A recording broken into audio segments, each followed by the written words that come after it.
Hello, everybody, and welcome to Nathan on Shuffle and to my latest episode of New Album Spotlight. This is the show where I put the spotlight on a new album in prog that I want to recommend to you guys, that I think you'll like if you like the same type of music I do. I just give a cool, hopefully quick description of the music and what I like about it, and leave it to you guys to go check it out, support the artist, find this music on whatever platform you tend to listen to music on, and just go from there. So today I have a really exciting one that is a big seminal prog band from the modern era that I really love, and their 16th album. They're becoming veterans at this point of the scene.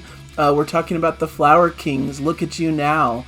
This is their latest release from Inside Out, coming out September 8th, this Friday, so it's an exciting release to look forward to, and I wanted to give my early impressions about it and how I feel about this record as a huge Flower Kings fan. It comes to no surprise to anyone watching, I'm sure, that I'm a massive Flower Kings fan. It's one of the big prog bands that I got into when I first was getting into prog. I was introduced to the classic artists from my dad, and went on to an exploration of what was out in the modern era prog scene. And this was one of the first bands that popped up, and it was love at first listen. You know, I was really excited to get into their music and have all of their albums now on vinyl. So this comes in as a massive fan of the band and really having a lot of respect for Roine Stolt and all of the stuff that he's been involved in, and just having a wonderful journey with this band throughout the years. And so it's always a pleasure to get into a new prog album from them, and this one is a pretty fun one, just like all of their others. It's called Look at You Now, and to me it is the fourth in this new iteration of the band. They came out with Waiting for Miracles, which brought on a little bit of a new lineup and a new fresh feel to the band after a little bit of a time away. Then they came out with Islands after that, and then finally By Royal Decree came out, and these have come out in pretty quick succession just over the past couple years. And so I think they've really dialed into a new modern sound that they're really just laying into, and this is just what they're going to be sounding like from here on forward. The previous albums were longer albums in a sense. They had a little bit of a double disc type situation, so there was a lot of music to enjoy and to really consume in those albums. I felt like they got better and better as they proceeded. I think By Royal Decree is my favorite of that three, and it was just a really fabulous album that came out last year that I really enjoyed. Thought it had that classic Flower Kings feel, but brought in a little bit of some new elements to really freshen it up and make for a really satisfying listen. This new one, I don't think it quite reaches the same heights as By Royal Decree. In fact, it's probably the weakest of these new iteration of the band. It's still solid Flower Kings material. It's still really great stuff. You can dive in and find a lot to enjoy here. But to me, they're somewhat just staying in their same lane. There's nothing here that really excites me, that brings any new freshness or new flavors. It's just really pleasant, solid Flower Kings music, which I don't think there's anything wrong with. As a fan, I'm just happy that the band continues to make music, and I'm going to continue to enjoy it and consume it, but it doesn't really do anything to move the needle. I don't think anyone's going to feel like this brings about anything new about the band. Like, it's not going to really change your thoughts about how you feel about the Flower Kings coming in. If you enjoy the Flower Kings and what they do, you're probably going to enjoy this. If you're not a big fan of Flower Kings and don't really get them, you probably won't get this one either. You know, it's just a little bit of a middle-of-the-road album from them, but middle of the road for the Flower Kings still ends up being something pretty special and great in the prog scene, all in all. So, interesting lineup changes a little bit with this one. They lost their keyboardist who was joining them on the last several albums.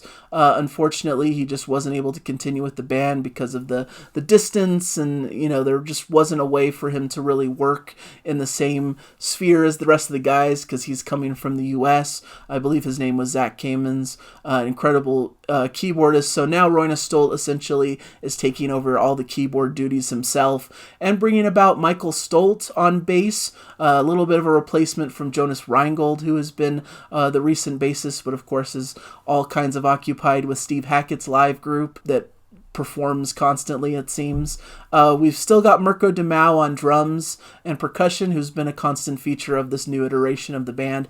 And we, of course, get Hasse Froberg on the vocals that makes up the core band, but we got a few guests as well throughout the album. Lally Larson playing some additional synthesizers, Hasse Bruneson playing some percussion on a track here, Marjana Simkina doing some vocals as well, who's from I Am the Morning, incredible vocalist. So really fun stuff, especially at the beginning of the track listing. I think the first 5 or 6 tracks are probably the strongest part of the album. Beginner's Eyes really comes in with that classic Flower King sound, upbeat proggy notes, typical positive vibe that they're known for. Great combo, Hasse and Roina vocals, stellar keyboard work. So it really comes out of the gate with a great sound and a bright, fun, proggy feel to it that I really appreciate. The Dream comes next. That's a little bit of a slower build, a more atmospheric, gentler piece, but it has a great sound to it. Some pounding drums, emotional vocals, great guitar moments in the middle with the typical Flower King style keys, adding an extra sauce and layer throughout and grounding by Hasse's powerful vocals. Beautiful, expansive soundscape that focuses on really great melody and is a highlight track for me. A really beautiful one that they released as a single, and I think it's very fitting to have that as an early single for this. Hollow Man continues strong with a great, almost regal, Renaissance style feel at the beginning. This almost gentle giant-y feel to it. Great proggy flourishes, great expansive catchy chorus sung by Hasse Froberg. I like the swirling vocals that happen towards the end between Roina and Hasse. I think the vocals are a really cool feature on this album because you get a lot of interplay between Hasse and Roina, and you also get the addition of vocals from Michael Stolt, who comes on and does some vocals through a few different tracks. So it's almost like there's 3 lead singers and they all trade off and they all sing together with swirling harmonies. It's really fun.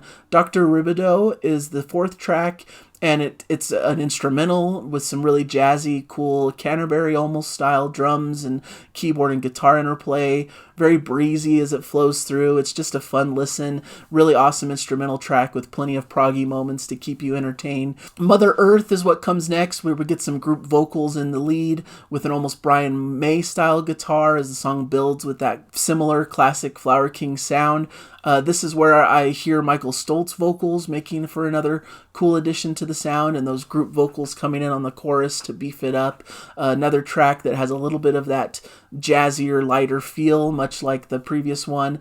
Great guitar solo in the second half before we get those a cappella vocals singing to the heavens. Real anthemic feel to this one that I think is well needed, and I think it's a great piece. And that moves into The Queen, which I find to be a very interesting instrumental piece that has this Baroque type feel with nylon guitars and what sounds like a harpsichord sound, almost a Griffin style medieval feel to it. I'm a big fan of this kind of sound. Gentle Giant goes in this direction often.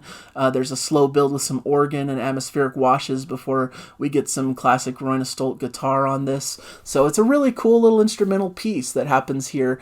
But from here on out, I feel like it drags a little bit in quality. The next few tracks feel a little bit Flower Kings by numbers for me. The Light in Your Eyes, Season's End, and Scars particularly. There's some interesting, cool stuff all throughout still. You know, these aren't total duds, but I just don't find them as interesting and captivating as the stuff that comes before and after. You get some solid, good melodies, prog flourishes, sunny vibes. Scars has some interesting bluesy undertones to it as well, and a little bit of a rockier vibe than the previous two, but they're not my favorite tracks on the release, and in fact drag it down a little bit and give me a little bit of fatigue halfway through the record. But it comes back in a great way with Stronghold, which has a big, expansive prog opening, beautiful layers of sound, great guitar and keys before we focus on Roina's distinctive vocals. A gorgeous track with just lots of ear candy and things going on in the background. Great vibe to it, and one of the best guitar solos on the entire album closes out this track in glorious fashion. Just a really great track that brings my attention back to the forefront for the album after a little bit of a dip. And it keeps going from there with Father Sky, which is an uplifting opening with upbeat drums and cheery synths, great positive Flower Kings vibe with catchy group vocals. Day for Peace also is another great track with some slow marching drums, more Roina vocals on this, layers of bass and keys. Get those female vocals from Marjana Simkina. Beautiful piece with gorgeous vocals and swelling backing orchestration that really builds. And then we get a bit of a expanded piece, maybe a mini epic, the title track to close out the album, Look at You Now. And I think this is one of the strongest pieces of the album as well. A great ending to the album with some acoustic guitar and Hasi's vocals, beginning with a beautiful uplifting melody. Great addition of Roina's vocals as the track picks up with a more prominent drum beat and excellent guitar flourishes. Love the vocal harmonies and the sumptuous Flower Kings instrumental style. Things shift slightly with more shuffling drums and a slightly darker vibe with some rumbling bass, bit of a rockier feel. It ends with some great epic melodies and a killer guitar solo, big Hasi vocals, and a big swelling prog wall of sound. Just really great, and ends with this bright Yes style closing with vocal chants and gorgeous violin in the background. And a little bit of a nod to Back to the World of Adventures, where you get this fading vocal chorus towards the end. So all in all, an enjoyable album that actually gets better upon each listen. Like when I first heard this through, I was a little bit disappointed and thinking it was a weaker effort from them. But the more I listened, the more the stronger moments stood out, and I was able to enjoy it more and more. And like I said, maybe the quality dips a little bit with some of the middle tracks, but around it there's some really great classic Flower King stuff that I think fans of the band will enjoy quite heavily. So this comes as a recommendation. It's a great prog album, another great addition to the Flower Kings discography. Maybe a little bit middle of the road for them just because of the strength of their past material, but middle of the road for Flower Kings is still a strong prog album, well worth recommending, and I hope you guys will check it out. So thank you guys for joining me in this review. I hope you enjoyed it, and it encourages you to go check out the album. It's out, like I said, this Friday, September 8th, and should be a fun, enjoyable listen. So thank you guys, and just keep enjoying the music out there. Bye, everybody.